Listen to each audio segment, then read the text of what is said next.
Kid Story Tunes.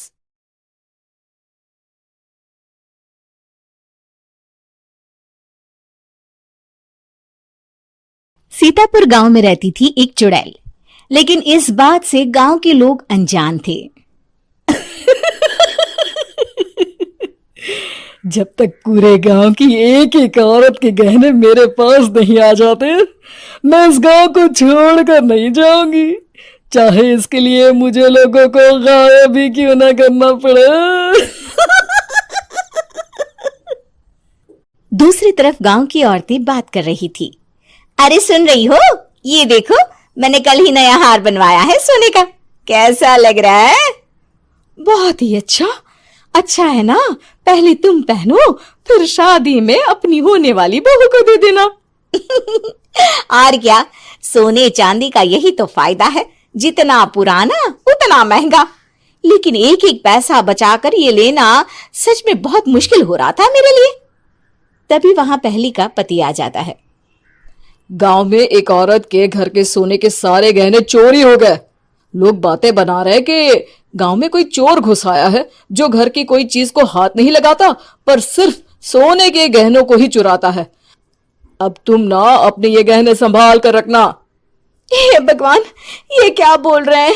ये तो वही बात हो गई कि गांव बसा नहीं और लुटेरे पहले आ गए। दूसरी तरफ गांव के ही एक घर में रंजना रहती थी। उसके पति का गांव में चाउमीन का ठेला था। एक दिन उसके घर में एक औरत आती है। अरे रंजना, तू गांव में नहीं है तो सोचा तुम्हें बता दूं। गांव में बात चल रही है कि गांव में एक चोर घुस आया है जो घरों के सोने के गहने चुरा लेता है।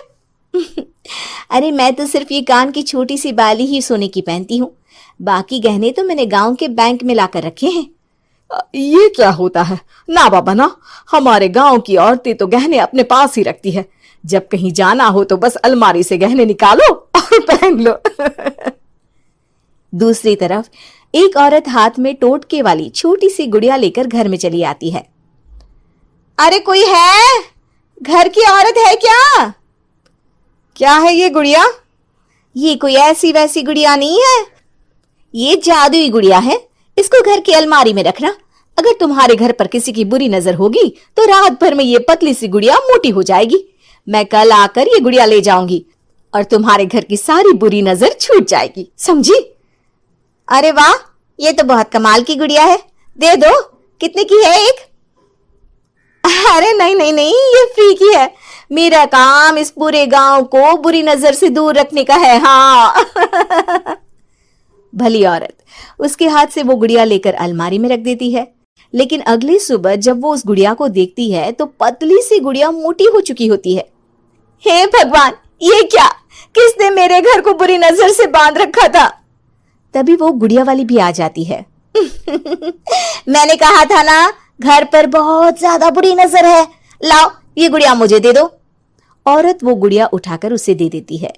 गुड़िया हाथ में आती ही वो औरत उसे लेकर सीधे गांव के बाहर की खाली हवेली में चली जाती है और साधारण औरत से चुड़ैल बन जाती है। अरे पगली, गांव वाली इस गुड़िया के पेट में तेरे घर के सारे गहने हैं। इतना बोलकर वो गुड़िया को फाड़ देती है और सारे गहने निकाल लेती है। वहीं दूसरी तरफ, हे भगवान, मेरे घर के सारे गहने चोरी हो गए। उस औरत के घर के आसपास लोगों का जमावड़ा हो जाता है और लोग बातें करने लगते हैं। लो जी, ये भी घर गया। पता नहीं कौन चोर है जो इतनी होशियारी से गहने चुरा लेता है। कुछ समझ में नहीं आ रहा कि कौन है। लोग तो घर से कहीं जाते भी नहीं है, न ताला लगे न घर खाली हो, फिर भी रातों रात गहने चोरी हो जाते हैं। अरे हम तो कहते हैं लोगों को बारी बारी चौकीदारी करनी चाहिए, चोर को तो पूरे गांव वाले मिलकर पकड़ ही लेंगे। लोग बारी बारी घरों की चौकीदारी भी करते हैं, लेकिन चोरी होने का सिलसिला रुकता ही नहीं। फिर एक दिन रंजना के पड़ोस से भी रोने की आवाज आती है। अरे आज ही घर की बुरी नजर उतरी और आज ही सारे गहने भी चोरी हो गए। कैसी बुरी नजर? क्या हुआ था? तभी वहां उस औरत का पति भी आ जाता है जिसके घर में गहनों की चोरी हुई थी। हाँ हाँ, मेरी बीवी ने भी किसी गुड़िया को घर में बुरी नजर उतारने के लिए रखा था, लेकिन अगले दिन गहने चोरी हो गए। अब रंजना को कुछ कुछ बात समझ में आ जाती है।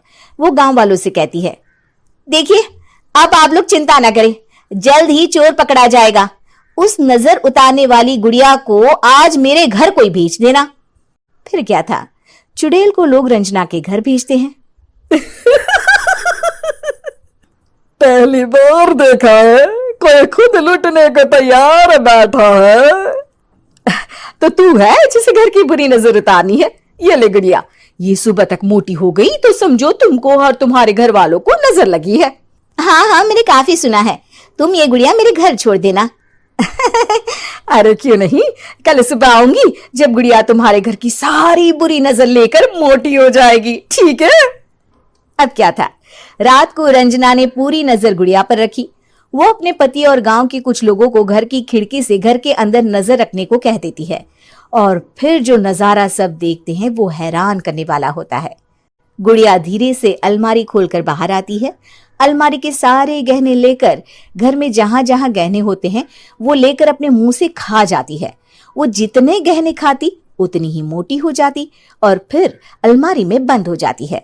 गांव वाले डर के मारे वहीं बेहोश हो जाते हैं। लेकिन सुबह जब वो औरत गुड़िया लेने आती है, रंजना उसका सामना करती है। ये देखो, गुड़िया कितनी मोटी हो गई है, लगता है मेरे घर में बहुत लोगों की नजर लगी है। लाला, ये गुड़िया मुझे दे दे। अरे बहुत कीमती गुड़िया है ये। तेरे घर की सारी बुरी नजर मैं गांव के बाहर वाली हवेली में फेंक आती हूँ। शाम को फिर लोगों के घर इसे लेकर जाना है ना, इसमें तो मेरी जान बसती है, जान। रंजना गुड़िया को चुड़ैल की तरफ बढ़ा देती है, लेकिन फिर वापस ले लेती है और गुड़िया के हाथ मोड़ देती है। जैसे ही गुड़िया के हाथ मोड़ती है, चुड़ैल का हाथ भी मुड़ जाता है। अच्छा, तो ये वो गुड़िया है जिसमें तुम्हारी जान बसती है। अब सुन चुड़ैल, तेरी सारी हकीकत सबके सामने आ गई है। या तो गांव वालों के गहने लौटा दे, नहीं तो मैं इस गुड़िया की गर्दन मोड़ दूंगी। चुड़ैल डर जाती है। अरे नहीं नहीं, मेरी गुड़िया दे दो, मैं सबके गहने वापस कर दूंगी। ठीक है, अब भी जा और सबके सारे गहने वापस कर। चल निकल यहां से। चुड़ैल सबके गहने लौटाकर रंजना के पास आती है। ला दे मेरी गुड़िया रंजना, इसके अंदर के गहने निकाल ले, लेकिन ये गुड़िया वापस दे दे। लेकिन रंजना जानती थी कि जैसे ही गुड़िया चुड़ैल को देगी उसकी शक्ति वापस आ जाएगी। चुड़ैल, तू तो चुड़ैल ही रहेगी, ये मैं जानती हूँ। अरे नहीं नहीं नहीं, मैं गांव छोड़कर चली जाऊंगी, किसी को परेशान नहीं करूंगी, वादा करती हूँ मैं। लेकिन रंजना उसकी एक बात नहीं सुनती और गुड़िया का सर उसके शरीर से अलग कर देती है। चुड़ैल सर अलग होते ही गायब हो जाती है। गांव वाले रंजना के साहस और बुद्धि की खूब प्रशंसा करते हैं।